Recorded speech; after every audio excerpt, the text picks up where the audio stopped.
Good morning and good afternoon and good evening. I'm Seunyoung, professor teaching nursing at Armed Forces Nursing Academy in Korea. I'm director of Health Management Division, which runs continuing nursing education program for registered nurse about disaster and trauma care. I would like to introduce the role of military health care in the COVID-19 response of the Republic of Korea, which is called K-quarantine worldwide. The numbers in slide dated December 10. COVID-19 cases has been rapidly increasing recently in Korea. And as of December 10, 40,098 confirmed cases and 564 deaths were reported.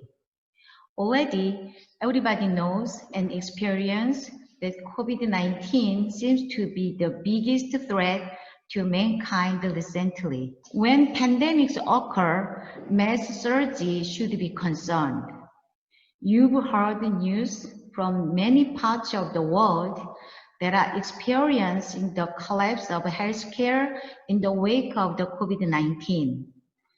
Surge capacity is what healthcare services need to have to overcome mass surges.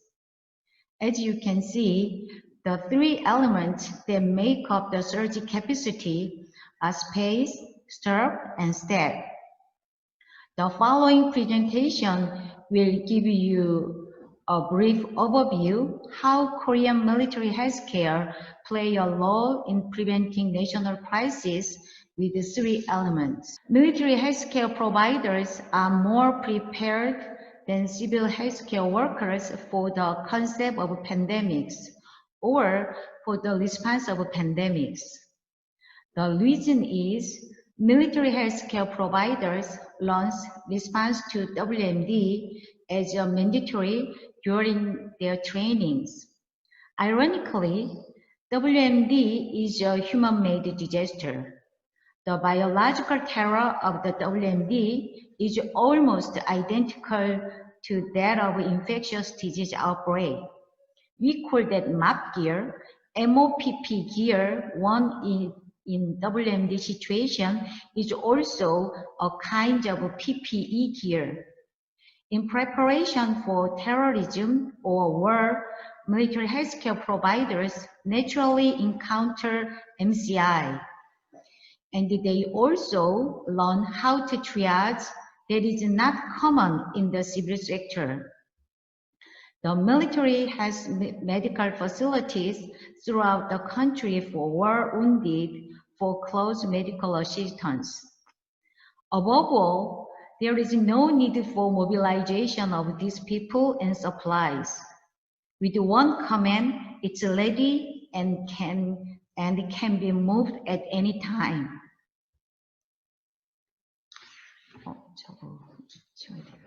First, let's take a look at the space among the components of the surge capacity.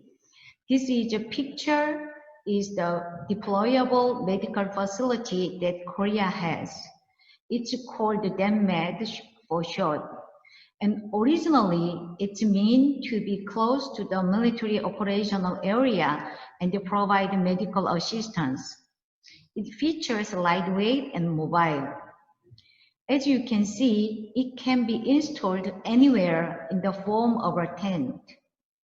Electrical installations through the generator is possible inside, so basic diagnostic equipment can be operated. In this COVID-19 response, the military installed DEMMED to use it as a screening or treating suspected patient. The second element is the staff. The Korean military has a research center and the military command. The picture on the left is the world's first self-checker mobile app where you can check if you needed to be tested for PCR. It was developed by the Korean military medical officer. The picture on the right is a quick COVID-19 test kit. It was developed by a researcher in Korea National Defense Department. This kit features a new technology that reduced the inspection time by 100 minutes from 2 hours to 20 minutes. This technology has been transferred to the civil sector and has revolutionized the track, test, treat phase, the core of paid quarantine. In the early days of pandemics, we need a lot of healthcare providers. In the early stage of COVID-19 response, airport and port quarantine office had to put on a lot to find the cases of foreign inflow. To fill the shortage of manpower, military sent nurses and doctors. In the early days of COVID-19, each country put priority in treating its own people. That led a lot of Koreans staying in foreign country come back to Korea. Before they went to their home in Korea, they needed to do a 2-week quarantine. The military has dispatched necessary healthcare providers to the temporary quarantine facility. COVID-19 patients skyrocketed in a certain area, creating a COVID-19 regional designated hospital. Military healthcare providers were sent to the hospital to fill the shortage of staff.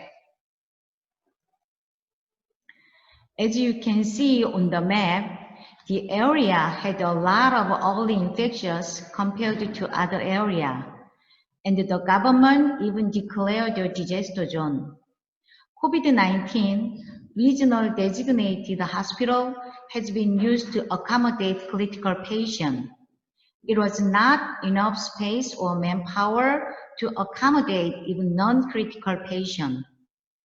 So the military decided to convert the duty of the military hospital in that area into a hospital dedicated to receiving civil patients confirmed COVID-19 with non-critical symptoms. A photo on the center is the hospital team meeting result on how to turn a regular ward into a negative pressure one. As you can see in the 3 pictures on the bottom right, efforts has been made to turn the existing building into an isolation room, as well as the installation of a control line. There was a lot of concern about sending a new nurses with no clinical experience to the front line of responding to infectious disease. However, they completed a variety of disaster-related courses over about 12 credits during their 4-year education. Moreover, they got special course to be prepared against the biological terror of smallpox. When it was said that he could be dispatched, they got just-in-time training.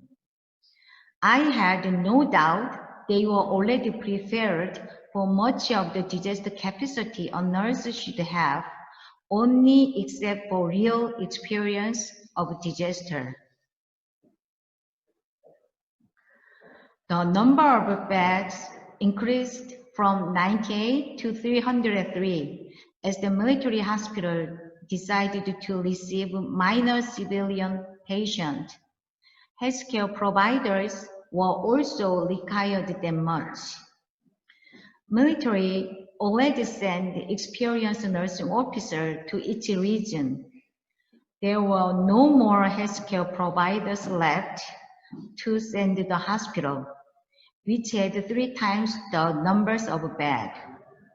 So, Korea government decided to send 75 new nurses to the hospital all at once.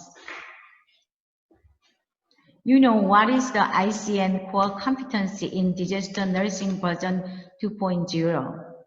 So, these new nursing officers successfully filled up the nursing shortage during their approximately 45 days of dispatch. Most of all, none of the 75 new nurses got infected.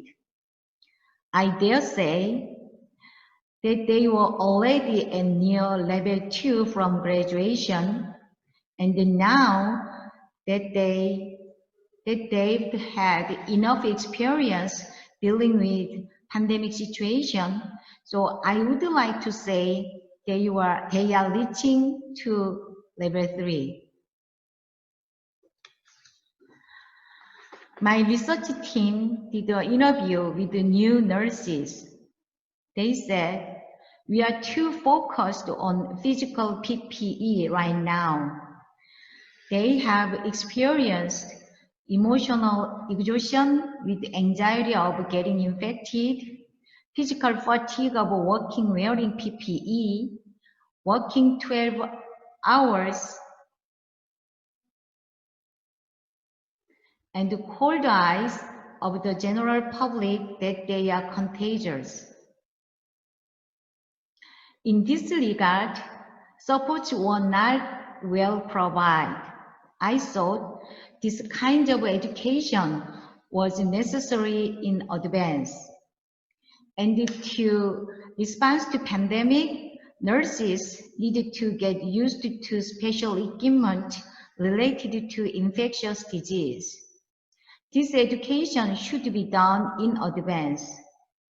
Just-in-time training is also thought to be more effective in shorter time if there is a considerable amount of prior education. This is an Ebbinghaus forgetting curve, a diagram that tells you how important it is to repeat learning regularly. While the majority of civilian nurses do not have experience in PPE or PAPR before, military nurses have been very familiar with this special equipment.